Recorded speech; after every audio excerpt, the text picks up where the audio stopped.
You're watching TVC Breakfast. It's time for us to look at the headlines across Nigerian newspapers this morning. And I have with me my regulars to help make sense of some of the headlines we'll be seeing and talking about on the papers today. I have Dotun Ojon here. Dotun, good morning. Good morning, Mike. And compliments of the season. Compliment of the season. Great. Yeah. Good to see you. And we also have Dr. Dayo Kayode here. Dr. Kayode, good morning. Good morning, Mike. Compliments of the season. Great. Same to you. While joining billions of Africans to mourn this month, Tutu and the whole world. Yeah. Dr. with this also, should I come and hold your legs too? All right.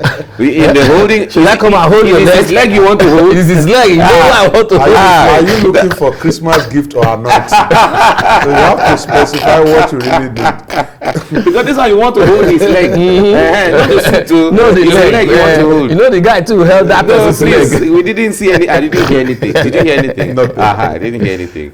All right. Let's look at. Let's start from this Nigeria. This Nigeria says a Boxing Day tragedy. Fire raises Peter Obi's Abuja Mall. A looting spree as police arrest suspects and denies sabotage by thugs. It was really a devastating situation. A very massive shopping mall in Abuja razed by fire. It's really sad. Now from there, let's go to the Leadership newspaper. A power play in Imo as police arrest Okorocha's son-in-law in church. Arrest plot by Governor Uzodimma to frame up my family. Okorocha is saying this. I was quoted as saying that. Says security operatives humiliated wife, daughter. Stop raising false alarm. Imo government tackles a former governor. All right, all that on the front page of the Leadership newspaper. The Nation is next and is focusing on constitutional review. Senate forecloses state creation and election matters to end at appeal court and governors to exercise control over police. A 70 years retirement for all judges. Okay, that's what the Nation newspaper has in here. All right, from there, let's go to the Punch newspaper. Punch says states revive isolation centers. COVID-19 cases soar, vaccination grounded at 3.9%. All right, yeah, and it says Ogun has 260 bed spaces, 537 bed spaces unoccupied in Lagos, and infections hit 236,000 as military police fail to enforce vaccination. Okay, we might talk about this as we get along on the show. From there, let's go to the Nigerian News Direct. News Direct is talking about COVID-19. Cinemas, fun centers disregard safety protocols nationwide. Omicron variant reaches community transmission. The NCDC is saying this. And a blanket booster jabs may breed new variant. WHO is saying this. Okay, all of this may and can be confusing to the ordinary man. But let's see how these things go. Daily Trust is next. Let's say, it says road crashes kill 14,773 Nigerians in 3 years. And 91,483 injured in 31,116 accidents. All right, all that on the front page of the Daily Trust. Now, Vanguard newspaper says tension in foods, drink sector over expatriate quota abuse. Tension in foods, drink sector over expatriate quota abuse. All right, that's the Vanguard newspaper. Blueprint newspaper is next. Abuja artisans cry out. AEPB officials extorting may force us into crime. All right. Okay, that's what Blueprint newspaper says. From there, let's go to Daily Independent.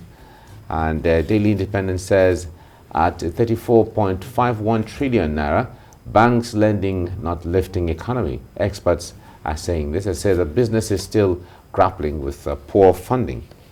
That's what Daily Independent has. Business Days next, Nigeria in 2022, what to expect from the economy. All right, it gives a breakdown of all of that, how things will go up or go down, depending on what indices that are used to measure it. That's what Business Day has. This day is next, and it says 22,000 Nigerian movers and shakers in 2022. Right? 22 Nigerian movers and shakers in 2022. Right? And if you look at the pictures there on the front page, it looks like more of politics and entertainment. But however, you can get deep down to get details of how they form the movers and shakers of 2022. That's this day newspaper. From there, let's go to Daily Sun. Daily Sun says Christmas Day tragedy as COVID-19 kills 21. 1,305 new infections also recorded. That's really sad. Okay. From there, let's go to the Nigerian Tribune. 10 years after, Occupy Nigeria protests to return over planned fuel, electricity price hike. All right, that's what the Tribune has. From there, let's go to The Guardian, which is the last one we are looking at now. Gulf widens as Nigeria spends 19 trillion naira on Chinese goods in 45 months. Okay. Gulf widens as Nigeria spends 19 trillion naira on Chinese goods in 45 months. Nigeria's imports from Asian giant expanded 139 times in 27 years. All right, all that on the front page of The Guardian. And one beautiful thing over the weekend was members of the Islamic movement in Nigeria deciding to join Christians in church. That picture and videos went viral, and a lot of people, a lot of Nigerians said, this is really the way to go. Yeah. Religious tolerance and religious, togetherness and brotherhood. After all, it was really an amazing thing when members of the movement, the Islamic movement in Nigeria, were in church to celebrate Christmas. All right, let's look into this issue that has drawn the attention of government and agencies. I like the way Nigerian News Direct puts the headline here. It says, on COVID-19, cinemas, fun centers disregard safety protocols nationwide. And the NCDC, Ministry of Health, and even governments are raising alarm as to something needing to be done. Now, Dotun, let me start with you on this. With the recall that the governor of Lagos State had raised alarm that the fourth wave was imminent and the way things were going. And as it is, Christmas, that period, there were warnings from the government, from the ministry, from the NCDC that people should take caution, However, cinemas and fun places were full to capacity, even churches. People, everywhere it was like everything was just normal. Even as we see the numbers rising. Yeah. What is troubling here? It's troubling because we are yet to totally understand this thing about COVID-19. But much more than that, there's this concept of in information that when you give a particular information, for example, and say, oh, everybody's going to die in Africa, or half of the populace is going to die as a result of COVID-19, and somehow that did not happen. It's also going to drive down the level of response to it from the citizenry. So that's, when this thing came on board, nobody understood, everybody's going to die in Africa, and okay, a lot of people didn't die, and they felt, it's one of those things. So I think government too should understand this concept. Is very, very important, so that when you are crafting your message, you also include the fact that, see, the fact that somebody said we were going to die and we didn't die does not mean that this thing does not exist. So you craft your message in a way that it will get to the heart of the people and can make them take decision. Also, one of the reasons why you see that it's a bit difficult to enforce is also the economic effect of it. Everybody is trying to make something for Christmas because of the situation of things. So if you ask me to shut down my hotel, for example, limit the number of people that I'm going to admit, you discover that because of the reality of what I really want to make, I want to flout that order. Again, in philosophy, it's stated that the kind of law that people obey are the laws that are well enforced. You can't make law and go to bed and think that the inherent nature of people is not just to obey law. That's we just want to be rascally and be all over the places. All right. So the issue of enforcement should be taken seriously. First is the way you pass the message, the crafting of the message, and the way you enforce whatever directive you have. All right. Dr. Kayode, the way Dotun has said, we recall that earlier last year, 2020, when we heard of the COVID-19, there was a great scare. You know, people didn't know what this was and how it's going to, you know, it was that everybody was going to die, you know, and so on. But knowing now that in comparative terms, or based on the projections that were, you know, put forth before, that people were going to be dropping dead on the streets, and then eventually we didn't see that. Do you think that is why everybody just feels, oh, it's okay? Is that why do you think that's why the feeling is just like a daisical? Let me put across to you a particular statement. You can deceive all of the people all of the time, but you can deceive all of the people, but you cannot be deceiving them all of the time. There was a time you were talking, everybody will drop dead in Africa. But have we dropped dead now? No. The issue now is a lot of people are dying though. But when you now look at the comparative analysis on what was being envisaged and what really happened, you're going to see that it is, the happenstance was like 0.05%. And to that extent, people are now looking at, come on, what is it? It's not that there is no COVID-19. Not that there is no COVID-19. It's just like in abroad. They won't say there is nothing like malaria fever. Do you understand? But incidentally here, people are also saying there was this thing over the weekend that went viral. Mad people on the road, they eat, they sleep, they drink without washing their hands, without doing anything. How many of them have dropped dead of COVID-19? You know, there was this, the thing went viral over the weekend. I said, goodness. But the issue is this. But the thing with is, all intents, the people you also just mentioned, they are not coming in contact with other people. With all intents and purposes, there has been some kind of trust gap between the government and the people. It's not that there is no COVID-19, but our government has not been able to manage it properly in terms of being truthful to the people. We're all aware. We all know what we are talking about. We all know what happened during the COVID and then during the NSAS thing, when some people were now going to some stores. We also privy to the papers, I think, early last week or so, whereby 9 billion of COVID fund was found in somebody's account. You know, so these are issues that are now making people to look at. Alleged. But as it was in the papers, yes or no?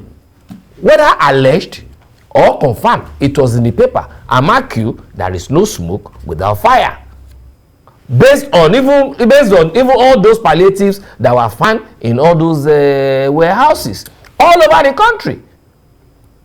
Based on how much somebody told National Assembly that was spent on COVID. National Assembly asked for the accounts. She said the account was in Accountant General's office. Within how many hours, that office got burnt. So these are issues that people are looking at.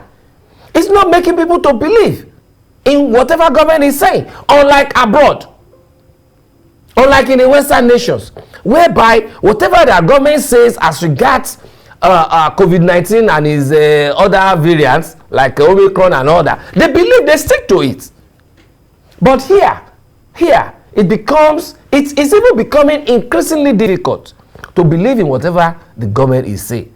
To that extent, government need to change its tactics of dealing with the people. And like he said, the way they also coin the information that they pass across to people, they need to show some kind of professionalism, whereby people will now look at it, what government is saying is right. Look at that information that I said went viral over the weekend. It's not that none of these government officials didn't see it. They saw it. But what have they done to counter it? Nothing. So these are all issues that need to be looked at holistically, all right, for us to combat this. All right. Now, Dr. the issue of enforcement still remains an issue of debate and sometimes even controversy at this point where you said something earlier. The balance in the reality of if we shut down or we enforce that people should not move in certain way as the case may be, what are people's livelihood?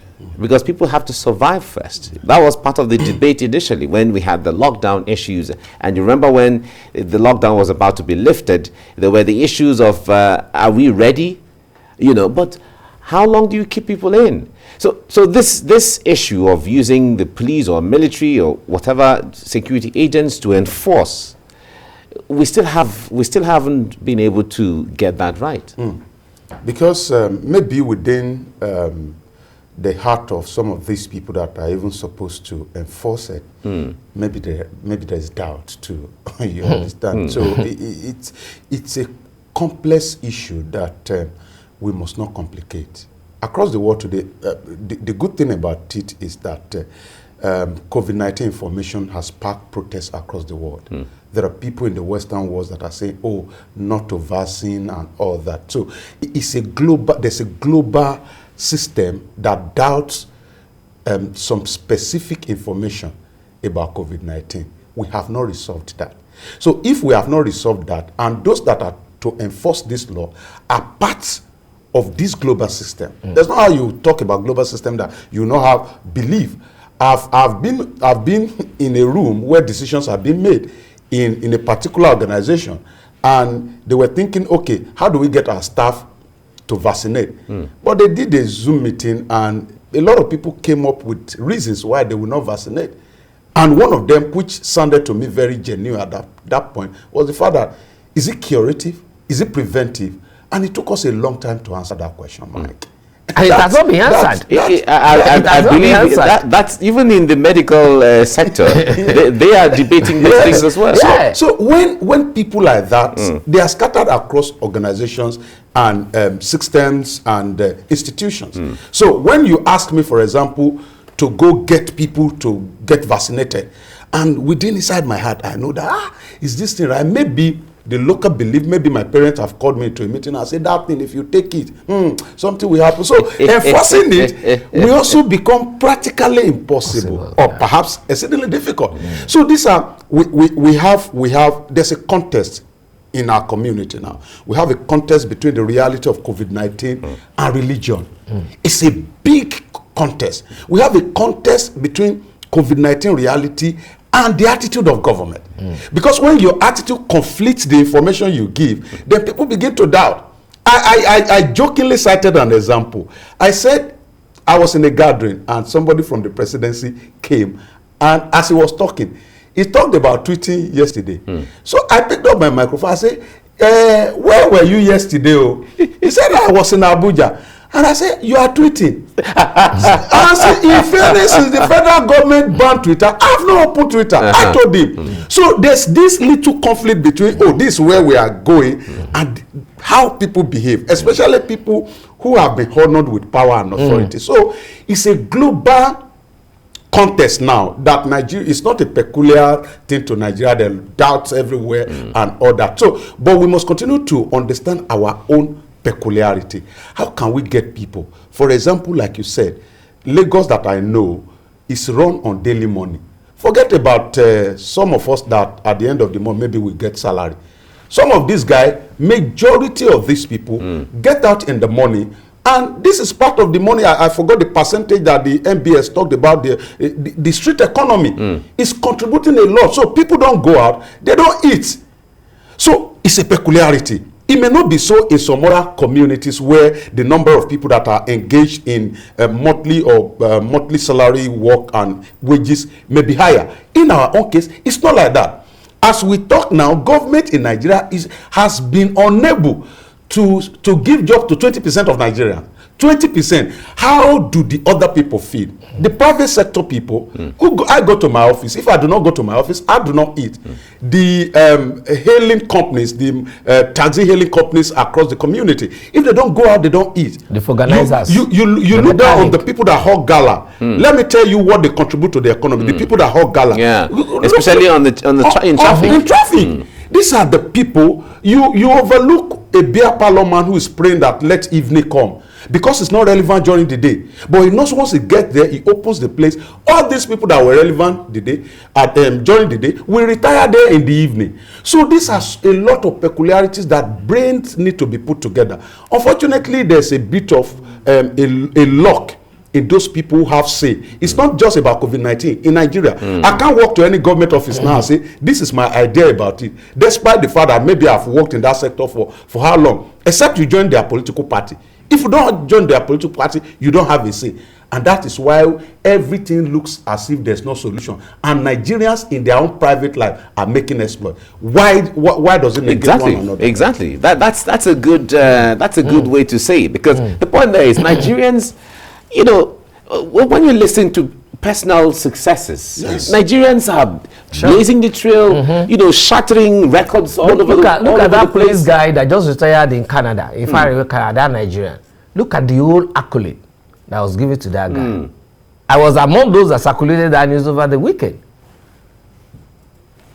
All right. So basically, Dr. Kayode, the point there is, it looks like there is still some level of, even in, like I was saying, even in the medical sphere, that there are still, like on the News Direct, where the WHO is talking about the second jab, it looks like they are still looking at this thing, how the the character of it will go, the people taking jabs and then booster jabs anyhow can mutate into another variant, and so on. It seems nobody is sure how these things are playing out.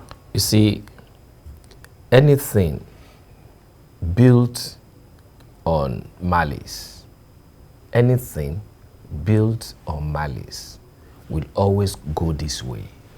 I would say when it comes to COVID-19, listen, when it comes to COVID-19, the beginning of COVID-19 was nothing other than war between the Chinese and the Americans.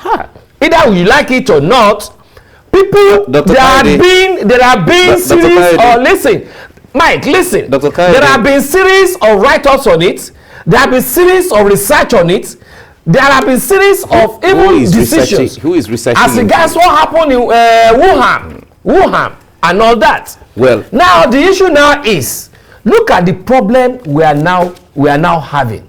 How do we resolve this problem? Now, WHO along the line was saying, look, this vaccine will, the moment you take this vaccine, it will stop you contacting this.